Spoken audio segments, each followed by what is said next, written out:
Eles têm personalidade e carisma. No caso, o carisma nem é do Flávio, é do pai dele, que ele usa emprestado através do sobrenome. E as pessoas então ficam discutindo pessoas.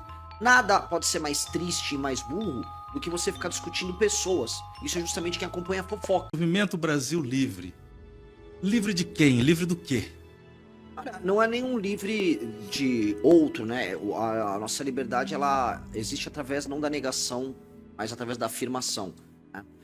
Qual é a afirmação? Pois bem, um país livre é um país essencialmente em que você é quem você pode ser através das suas capacidades. Um país livre é um país soberano, dono do seu próprio território, dono do seu próprio destino. Um país livre é um país em que as pessoas não precisam ter medo de andar na rua com o seu celular, que ele não será roubado, ou que precisem colocar muros nas suas casas, grades em cima desses mesmos muros, isso filme no carro. Um país livre é um país em que você possa contratar ou demitir uma pessoa de maneira tranquila e normal, sem culpa ou pressão do Estado. Um país livre é um país em que você pode abrir ou fechar uma empresa sem ser tratado como um bandido. Ou seja, é um país em que suas potencialidades como ser humano, elas são ampliadas e elas se realizam no mundo. E hoje nós não somos isso, né? Cada exemplo que eu dei aqui, ele é negado pela realidade brasileira. Nossa realidade hoje é uma realidade muito ruim. E a tendência dela, infelizmente, não é de melhora. Então, como a gente reverte essa curva de decadência? Nós temos um plano e, enfim, tornar o Brasil livre passa por esse plano. E falando um pouco agora do Partido Missão, o Partido Missão ele surge num momento em que existe um ódio crescente arraigado já na sociedade brasileira. A direita com ódio da esquerda, a esquerda com ódio da direita. O que o Partido Missão pode proporcionar de novo nesse contexto? Olha, é um bom ponto que você levantou, porque de fato há um ódio interpessoal. O lulista odeia o bolsonarista, mas o lulista não odeia as ideias do bolsonarista e tampouco o bolsonarista odeia as ideias do lulista, porque eles não têm ideia nenhuma para defender. Então, qual o plano de governo do Flávio Bolsonaro? Não existe. Não existe. O Flávio Bolsonaro é pré-candidato até antes que eu. Ele não tem um plano de governo. O Lula, ele é presidente em exercício e ninguém sabe qual foi o programa do governo e tampouco qual o plano para o próximo governo dele, caso ele vença as eleições. E eles não têm plano. Eles têm personalidade e carisma. No caso, o carisma nem é do Flávio, é do pai dele, que ele usa emprestado através do sobrenome. E as pessoas então ficam discutindo pessoas. Nada pode ser mais triste e mais burro do que você ficar discutindo pessoas. Isso é justamente quem acompanha a fofoca. Tem coisa mais triste do que você passar seu dia vendo um site de fofoca ou programas de fofoca na televisão. Isso é a coisa, vamos dizer, reservada para as pessoas mais simples em termos de inteligência. Uma pessoa que debate política para falar que gosta da personalidade do Lula ou que gosta da personalidade do Bolsonaro é uma pessoa tosca. Então nós não podemos guiar por isso. Nós podemos discutir depois das pessoas, nós podemos discutir fatos e acima dos fatos nós discutimos ideias. Então o nosso grupo político está discutindo ideias para o Brasil, planos para o Brasil. Depois a gente baseia esses planos em fatos para poder falar a verdade. E depois nós discutimos as pessoas. Eu acho que isso, vamos dizer, quebra esse jogo estúpido. Porque eu posso chegar para um seguidor do Flávio Bolsonaro, do Jair Bolsonaro, que seja, e falar ideias que eles vão concordar conosco. Mesma coisa se eu chegar num petista. Menos petista, mas haverá alguma coisa que ele vai concordar conosco. Eu posso, enfim, convencer ele através das ideias. Essa turma não, eles nunca debatem ideias, eles nunca têm plano pra nada, eles querem só discutir que eles gostam do político A e que eles desgostam do político B.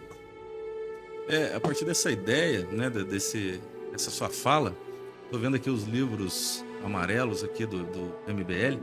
Assim, esses dois boxes, eles se dividem em duas partes, né? O primeiro box, os primeiros 3 fascículos, análise do ser, né? Uma tentativa de analisar o ser humano a partir de seus princípios, das suas bases.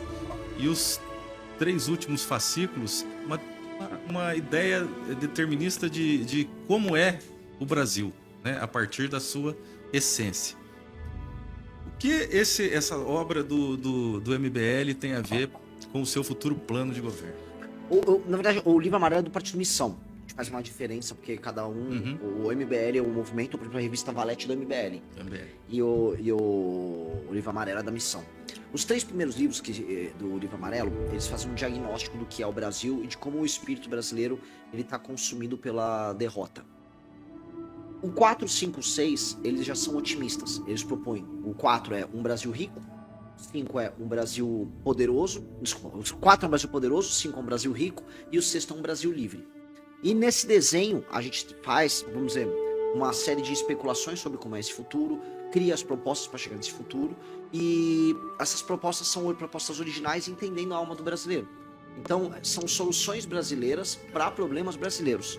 E a gente parte da seguinte leitura, por exemplo, no Brasil poderoso, a gente fala o seguinte: ó, o país ideal que a gente terá é um país que no futuro ele é capaz de sentar com as 5 maiores nações do mundo, os Estados Unidos, China, Índia, para debater o que importa no mundo. É um país que será importante e poderoso no sul global, que vai exercer seu poder na América Latina. É um país que vai liderar os países de língua portuguesa na África, na Ásia, Portugal e Brasil. É um país com marcas globais. É um país que precisa ter bomba atômica para poder se defender nas próximas décadas, porque o mundo está ficando muito complicado. É um mundo cada vez mais em conflito. Então, com base nisso, né, nesse dever ser, o que nós seremos no futuro, a gente começa a desenhar as políticas que a gente vai adotar para chegar nesse ponto. E aí nós desenhamos isso desde políticas industriais, políticas de desenvolvimento econômico, reformas econômicas, linha geopolítica a ser traçada. E isso é muito ambicioso. E isso permite que eu venha aqui conversar com vocês e discutir, não no achismo, não só na garantia sou Joe, que é o que os outros fazem, né? Tipo, confia na minha personalidade. Não, eu vou discutir ideias e tá escrito. Qualquer coisa lê. E é isso. E sobre a industrialização, um dos pontos importantes do seu ideal, né, de governo, do eventual governo, seria a interiorização, né, da questão industrial.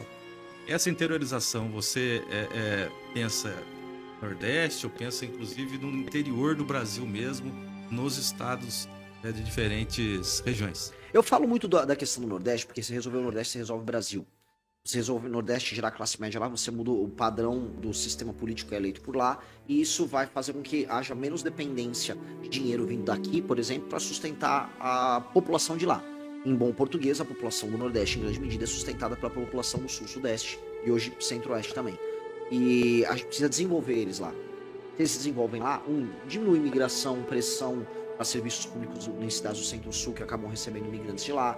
Você diminui as desigualdades regionais, você muda a qualidade da representação política. Então, isso é importante acontecer, mas sem prejuízo para cá. O que tem que nós temos que fazer para cá, antes de tudo, quando chamo para cá, no interior de São Paulo, é uma agenda fortíssima de competitividade, desde que você já tem acúmulo de capital, você já tem uma infraestrutura melhor. E, portanto, se você permitir que o empreendedor paulista consiga voltar e criar e produzir, ter, vamos dizer, aquela fibra, aquela energia empreendedora, que acaba se perdendo quando a gente tem um país tão difícil para trabalhar e produzir, ele vai tocar isso sozinho. Quase não há necessidade de grandes políticas de desenvolvimento para aqui, para o nosso estado. O que eu quero dizer, com leis trabalhistas mais claras, com a taxa de juros mais baixa, portanto com dinheiro mais barato, com impostos mais simples, mais claros, um sistema tributário racionalizado, com energia mais barata e com infraestrutura, eu não preciso do Estado dirigindo nada, as pessoas já sabem o que fazer. Onde a gente quer atuar, que aí são áreas interessantes do ponto de vista, inclusive geopolítico pra gente, por exemplo, aqui nós trabalharmos com tecnologia da informação, aqui ser uma espécie de Vale do Silício. E por que Vale do Silício aqui? Porque por conta do ITA, por conta da própria Embraer, você teve aqui na região um acúmulo de capital humano de altíssima qualidade. Alguns dos melhores alunos de exatas do Brasil vêm pra cá. Então, como essa região está habitada por isso, aqui tem que ser uma área em que empresas têm que se instalar. E empresas fruto desses jovens que vêm estudar aqui. Então, esse jovem que vem estudar aqui, ele não tem que é o que acontece. Ele estuda aqui no Vale do Paraíba, vamos por vá pro ITA. Aí de lá ele arruma um emprego na Faria Lima para trabalhar com fundo de investimento. Não, ele trabalha com engenharia na região.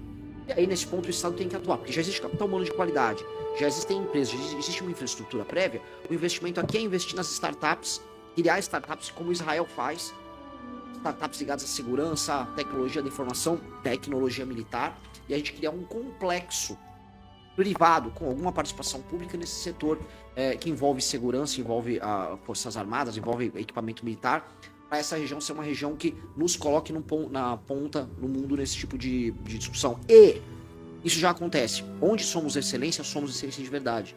É o caso da Embraer hoje, que disputa com as maiores empresas do mundo na área. Então, quem faz avião faz drone, quem faz drone faz equipamento militar de última geração. E nós precisamos fazer isso na região.